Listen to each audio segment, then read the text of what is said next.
നമസ്കാരം. Raf talk ഫുട്ബോളിലേക്ക് അവർക്കും സ്വാഗതം. തീർച്ചയായിട്ടും നമ്മൾ കാത്തിരുന്ന പ്രഖ്യാപന വക് FC ബാഴ്സലോണ നടത്തിയിരിക്കുന്നു. യെസ്, റോഡ്രി ഒഫീഷ്യൽ അനൗൺസ്മെന്റ് വന്നു കഴിഞ്ഞു. ബാഴ്സലോണയിൽ അദ്ദേഹം സൈൻ ചെയ്തിരിക്കുന്നു. സൈൻ ചെയ്ത വിവരമൊക്കെ നമുക്ക് നേരത്തെ കിട്ടി. ഇപ്പോൾ പ്രഖ്യാപനം വന്നു എന്ന് മാത്രമേ ഉള്ളൂ. അദ്ദേഹത്തിൻ്റെ കോൺട്രാക്റ്റിൻ്റെ ഡീറ്റെയിൽസ് പുറത്തു വന്നിട്ടുണ്ട്.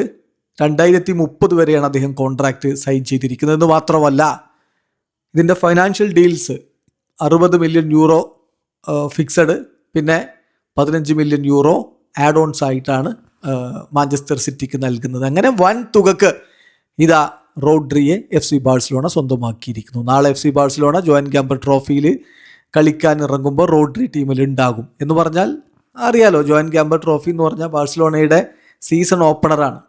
അന്നാണ് ക്യാമ്പ് നോവിൽ ആരാധകർക്ക് മുന്നിൽ ബാഴ്സലോണ അവരുടെ ഈ സീസണിലേക്കുള്ള സ്ക്വാഡിനെ അവതരിപ്പിക്കുക. അപ്പോൾ ആ സ്ക്വാഡിൽ റോഡ്രി ഉണ്ടാവും.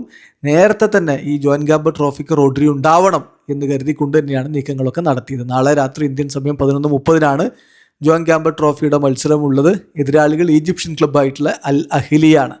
അതോടൊപ്പം തന്നെ ഇന്ന് അൻസി ഫ്ലിക്ക് ചില കാര്യങ്ങൾ കൂടി പറഞ്ഞിട്ടുണ്ടായിരുന്നു. അതായത് ബാഴ്സയുടെ ക്യാപ്റ്റനായിട്ട് ഇപ്പോൾ റാഫിഞ്ഞയെ പ്രഖ്യാപിച്ചിരിക്കുകയാണ്. അത് പക്ഷേ ടെമ്പററി ആണ്.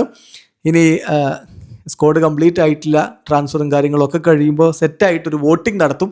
അതിനുശേഷമാണ് പെർമനൻ്റ് ആയിട്ട് ക്യാപ്റ്റനെ തീരുമാനിക്കുക എന്നുകൂടി അദ്ദേഹം പറയുന്നു. വീഡിയോ അവസാനിക്കുന്നു. ഫുട്ബോൾ ലോകത്തെ കൂടുതൽ വിശേഷങ്ങളുമായി റാഫ് ടോക്സ് എത്താം.